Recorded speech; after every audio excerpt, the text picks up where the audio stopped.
My name is Prince Mink and welcome to the Bulletin. Now, the Greater Accra Regional Chairman of the ruling National Democratic Congress, Adekoka, says the current rumblings in the opposition New Patriotic Party are likely to cause what he calls an implosion in the party if not properly handled. According to Adekoka, the current problem of bias in the party stems from previous incidents of segregation among some party officials due to their affiliation with certain leaders in the party.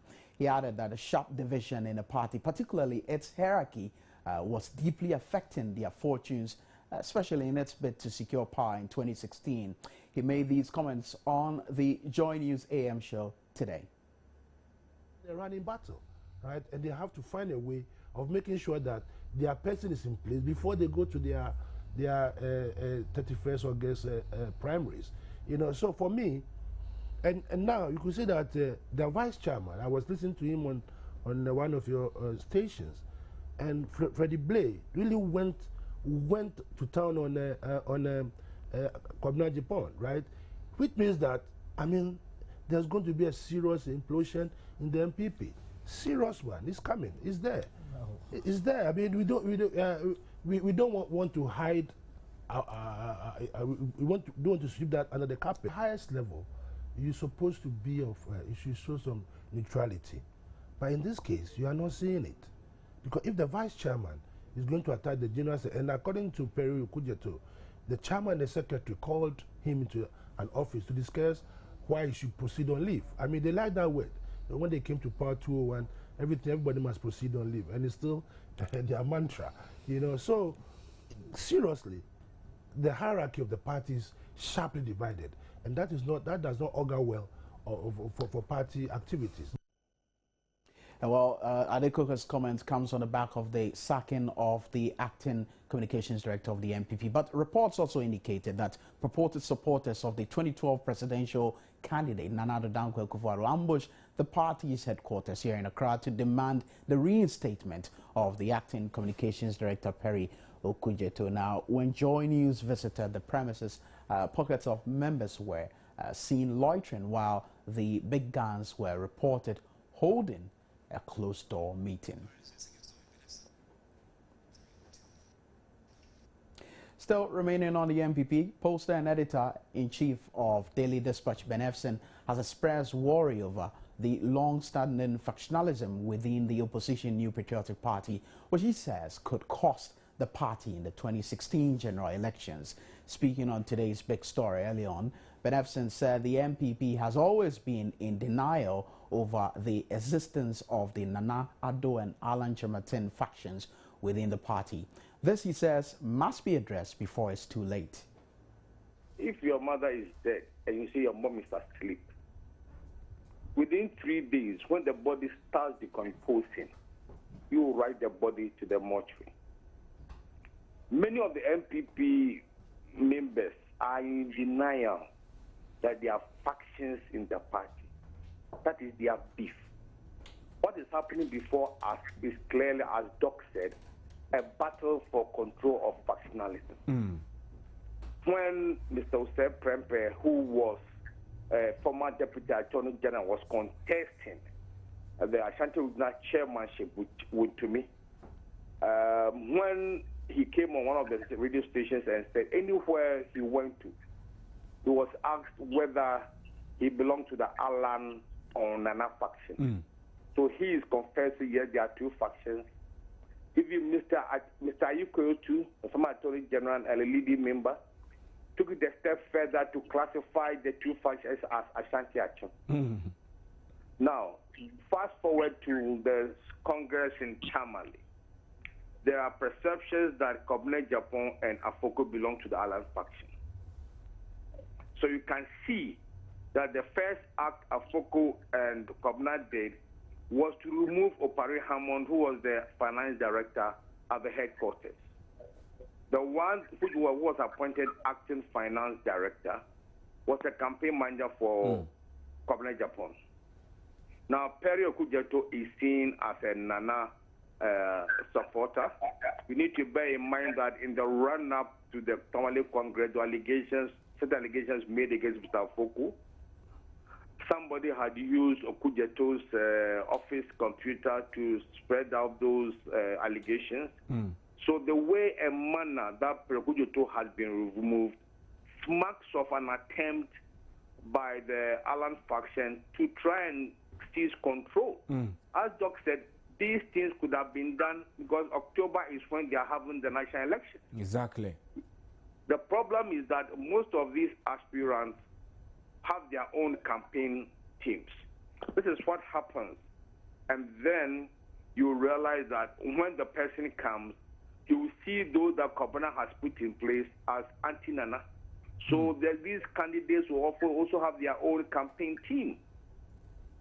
This is what the MPP is doing. They are sowing the seeds of this unity, which they will harvest in defeat in 2016 if it continues this way. Bear in mind that the NDC will also be having their regional within any time soon. They'll be having the national executive elections, I think, in October. Whereas the MPPs was in Tamale and their flag bearer race will be nationwide. The NDCs will be at one spot. It will be far fewer, not 5,000 as the MPP in Tamale to let the national executive to be fewer. And unlike the MPP, which has 2 factions, the NDC has 3 factions. So at any point in time, any regional election or constituency, you're going to have 2 factions ganging up against one. So these are things that are bound to happen. But it depends on how far, how deep the knife will be stuck at the back of each other. That will make the healing of wounds difficult or otherwise. Well, that was Poster Benefson speaking there. But speaking on the same show, political scientist Dr. Opokwedu also mentioned that it is too harsh to suggest that the MPP is digging a trench for itself by the way and manner internal issues have been managed. Or he's obviously worried at what he calls Machiavellian tactics and approaches of making sweeping changes within the party without consulting the rest of the leadership, as done by the General Secretary, Kwabena Japan. A lot has happened, to convince me that there has been some rather very healthy, developments within the party, beginning from the Congress, where the new executives were chosen, and then the various elections within the constituencies. But what is happening now at the party headquarters, where people, are being asked, to go on leave when some other members of the national executives are not even aware and so on, creates the impression that the power struggle within the party is becoming, for want of a better term, nasty. Now, one thing that happened today is the Tema East MP, Daniel Titus Glover, did mention that he suspects that these changes, which mainly led by Kwabena Japan, are part of a grand scheme to create a favorable environment for one of the flag bearer contestants, Alan Shermanting. Do you see it that way, and do you think that this is a healthy development? Well, I think what Kwabena Japan is doing is open to interpretation, and anybody who interprets it in that way, as Glover has done, may not be entirely wrong. They are now on the verge of having someone to lead their party in 2016. Now, all those who are going to speak for the party and so on would have to be put in place when the party has a candidate and when they launch their campaign, which is about 2 years away from now, so somewhere next year. So one would have expected that he would have, stopped all these things until after the Congress to elect a candidate. Then when you are doing these things, having new people to speak for the party and so on, one will see it as part and parcel of the general preparation for towards the 2016 elections. Now, as matters stand now, it's very difficult to see why this is being done now when we are in the process of electing our leaders and so on. Under normal circumstances, there's nothing wrong in changing, party officials. If party officials were never changed, Grover and Okudjeto wouldn't have been there. So it is a normal practice within political parties, but it has to be done within the confines of the rules of the party. And you should also take note of the circumstances and the times, because you are not at this stage preparing. Of course, the preparations are ongoing, but you are not setting up your campaign machine now, because you don't know.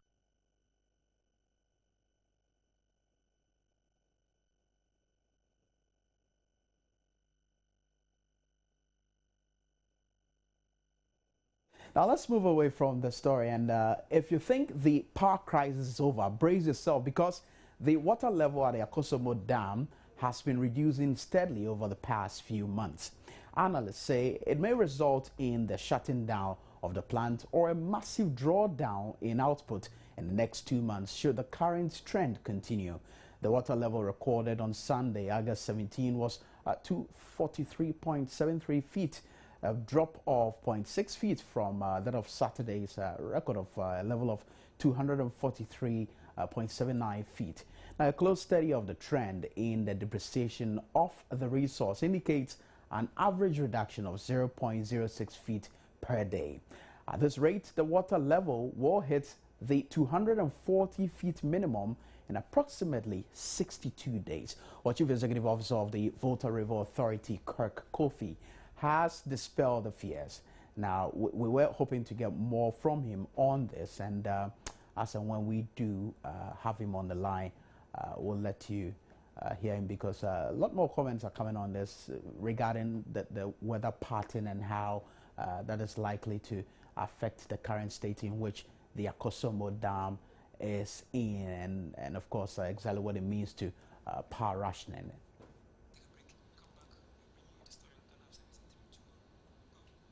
Well, this is still News 8 here on Joy News. When we come back, we'll tell you how the kind of records that Ghana has as far as the cholera outbreak is concerned. Stay with us. Welcome back. Thanks for staying with us. Now, Ghana has recorded 5,000 cholera cases with 45 deaths so far in 2014. Greater Accra Director of the Health Services, Dr. Linda Vanotu, says until the citizenry change their attitude towards sanitation, the country will still encounter such problems.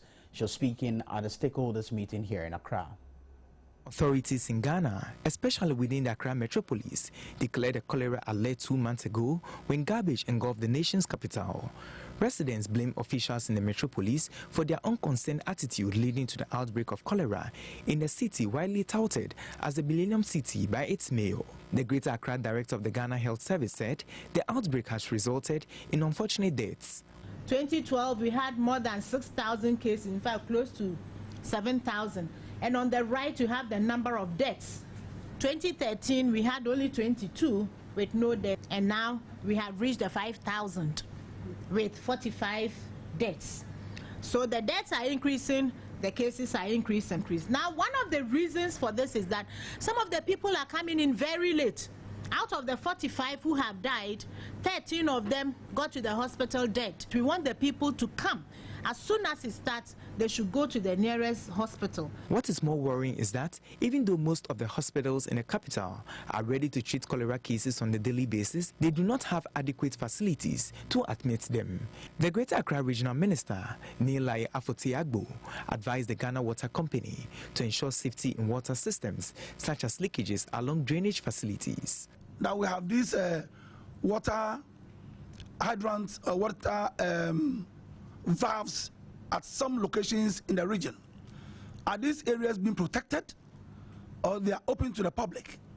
We should also know that security must always be attached to water, because if we play with it, somebody can just decide to go and open one of the valves and then put water, whatever the person wants to put into it. It is not everybody who is correct. There are people who are full of evil intentions and then trying to derail the agenda of government. Accra Mayor Alfred Oku Vanderpoy called on citizens to comply with measures to ensure good sanitation in the city and across the country. Each of our respective areas, of electoral areas, that we are calling the Sanitation Standards Implementation Committee in each of our electoral areas, made up of the assembly member, the public health officer, the waste management officer, two councillors from the electoral area to ensure that education and implementation of our standards and holding people accountable if they do not follow the polluter pay system, which holds every member responsible for the irresponsible behavior around sanitation. Cholera is an acute diarrhea illness caused by the bacteria Vibrio cholera that can result in a profound and rapidly progressive dehydration and death. Ingestion of water and food contaminated with infected human feces is a common means of acquiring the disease.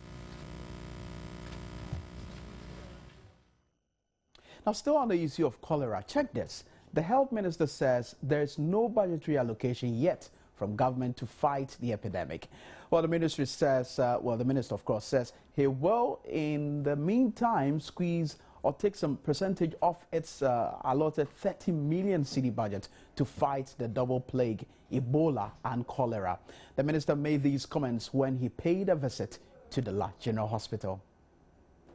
Dr. Kweku Ajima-Mensah and his entourage were led on tour of the facility by the Senior Health Service Administrator of the La General Hospital, Philip Afeti-Koto. The team visited the outpatients department, which had been converted into a ward to admit cholera patients. This is due to the unavailability of beds in the hospital wards. Addressing the media, the senior administrator of the La General Hospital said the hospital has within 2 months recorded 750 cholera cases, with most of the patients admitted at the OPD due to lack of infrastructure development. Because the cholera bay takes only 13 patients, we have put an intervention in place to use the OPD to treat most of the patients. We must say that that intervention has helped us. The cholera bay used to be a tent, but fortunately the hospital management has replaced it with a block. It means that in future we'll need infrastructure development to be able to take care of the cases. Health Minister Dr. Ajima-Mensah told Joy News there is no allocation from government to fight the epidemic. We don't have, but the point is that cholera, Ebola, they are all life-threatening. So we have to squeeze something from Ebola to take care of cholera. Well, we can take some out of this for cholera because there are certain things that we can do, like provision of boots and hand gloves, which we have. So I've even directed that they should come today and collect them from our central stores. And I've also asked them to submit to me their budget, the things that they will need so that we can provide for them because we need to bring the situation under control. Ghana has since April this year recorded over 5,000 cholera cases with 42 deaths. Most of the dead are said to have reported late for treatment.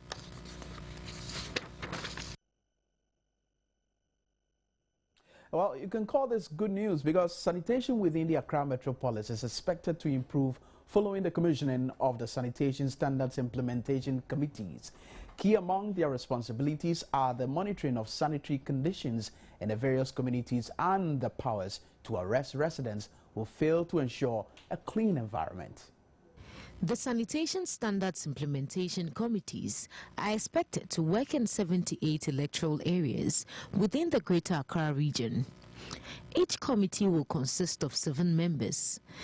Apart from monitoring the sanitation situation in the capital, the 7-member committee are expected to intensify house-to-house refuse collection, distribute refuse bins to every household, and embark on an education drive to sensitize people about the new standards.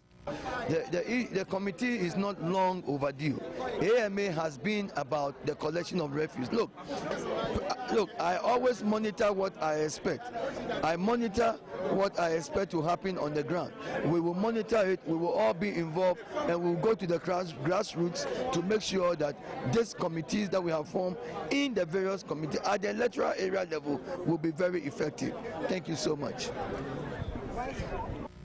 Accra Mayor Alfredo Kovandapoy said, with the acquisition of 2 landfill sites in 2 districts, Gan West and South, the Assembly and its waste management contractors should have no challenge collecting and disposing of refuse on time. Today we have no excuse not to collect every refuse on the ground. We owe the public information about our new program around the polluter pay system. which is aimed at registering every resident and every businesses in the metropolis for them to get on the program around refuse collection. We also have the responsibility, when persuasion fails, to ensure that we prosecute people to get them in line so that we can ensure an environment that is conducive for the promotion of sanitation in our city. The mayor also called on the National Disaster Management Organization, assembly members and public health officers working on the committees to aggressively push for the education agenda to get the citizens to join the assembly's tackle filth in their various communities to ensure the country as a whole is clean. Matilda Omega with that report. Now for some business reports with me, Abigail Adumakoinchi. Now, the bulk oil distributing companies are still waiting on government to enhance their liquidity constraints by paying off the debts owed them. Speaking to Joy News, Chief Executive of the BDC's Chamber, Senior Hosi, however, assured the public they are still working on the challenges to avert a shortage of fuel on the market.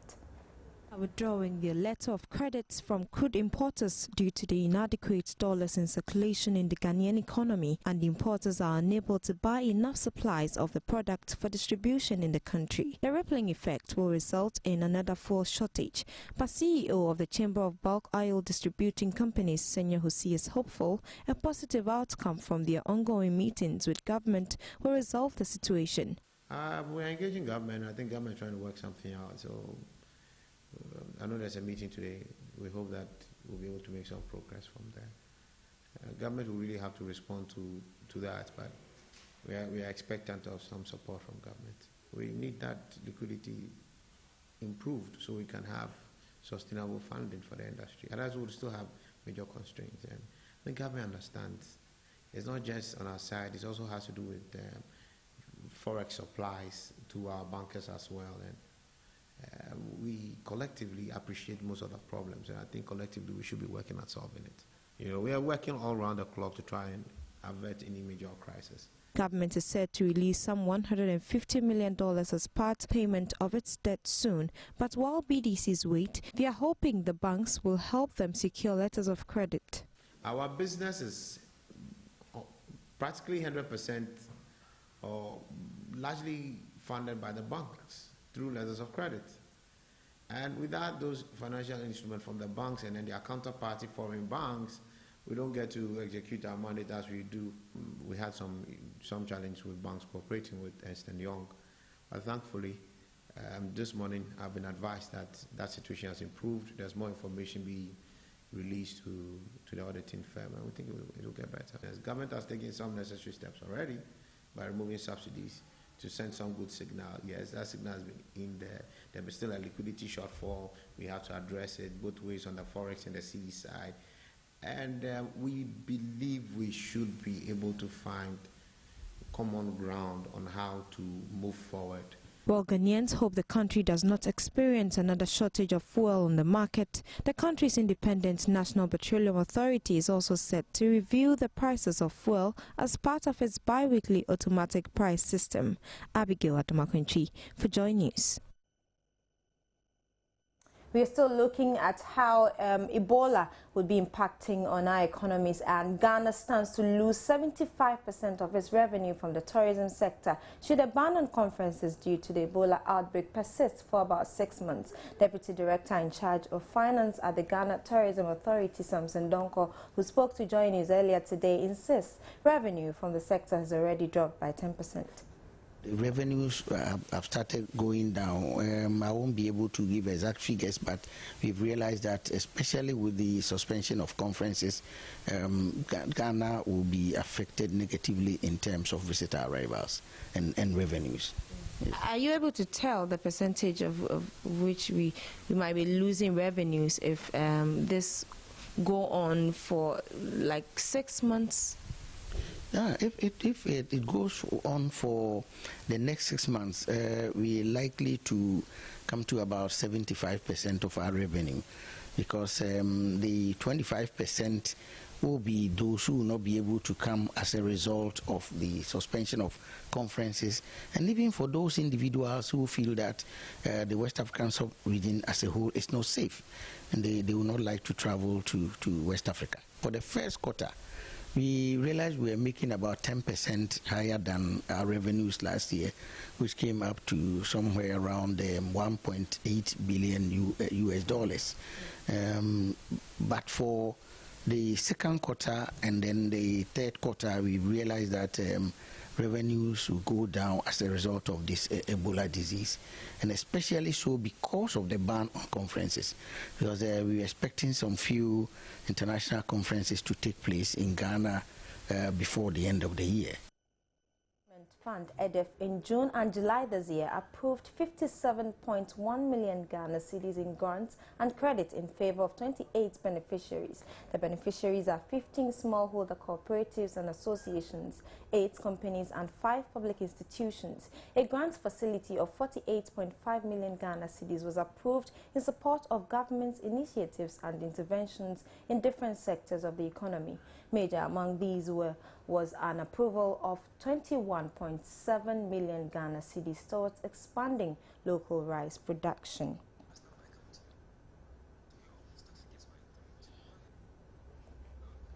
So today we want to update you on the commodity and forex markets, and on the international commodity markets, light crude oil is selling at $96.42, and we have natural gas also selling at $3.79.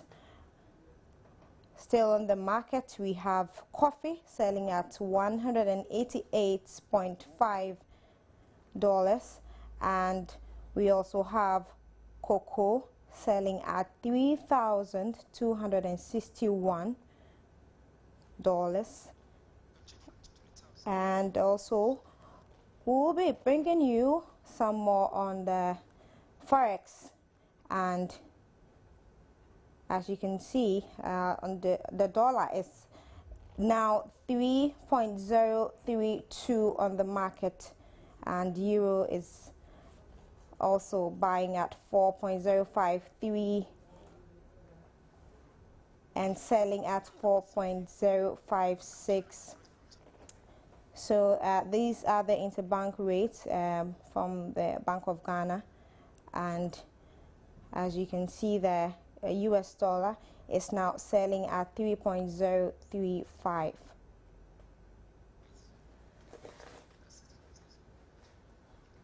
Okay, so that'll be all for business. My name is Abigail Adumakwentri. There's more news coming up. Do stay. And the 2014 World Cup Commission of Inquiry is backing the Ghana FA to follow through their initiatives of ensuring players sign a binding agreement before donning national jerseys. The FA had suggested the signing of contracts to curb indiscipline in camp, which was at its height at the just-ended World Cup.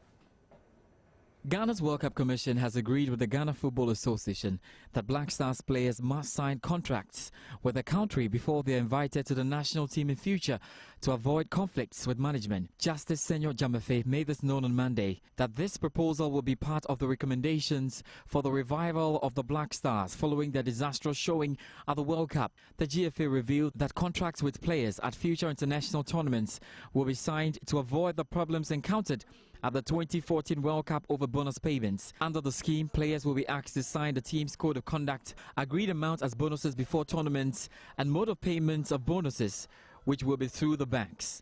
The players took strike action because they had not been paid prior to Brazil 2014, resulting in $4.5 million flown in cash to appease the squad. Players' $100,000 appearance fees, each, even though government had resolved to give them $82,500, led to an agitation by players at the World Cup. The country's football association said it will revert to signing agreements and bank transfers for the bonuses. The commission also agreed that these new measures needed to be implemented. Ghana failed to qualify from the group stage in Brazil.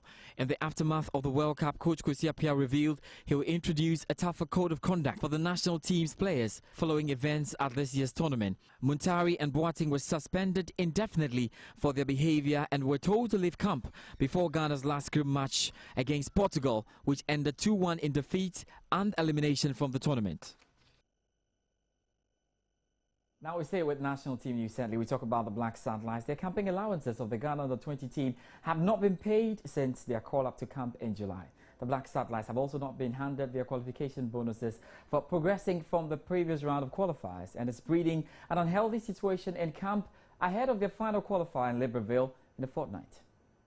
The camping allowances of Ghana's under-20 team remain unpaid since they were first called into camp back in July. The Black Satellites players have also not been handed their qualification bonuses for progressing from the previous round of their qualifiers towards next year's African Youth Championship at the expense of Sierra Leone. The team failed to make good use of home advantage as they were held to a goalless draw by Gabon in the first leg of their ultimate qualifier played on Sunday in Accra. Players of the side remain discontent with treatment being meted out to them, even though they're shy of stepping out to make their concerns public for fear of being thrown out of the team.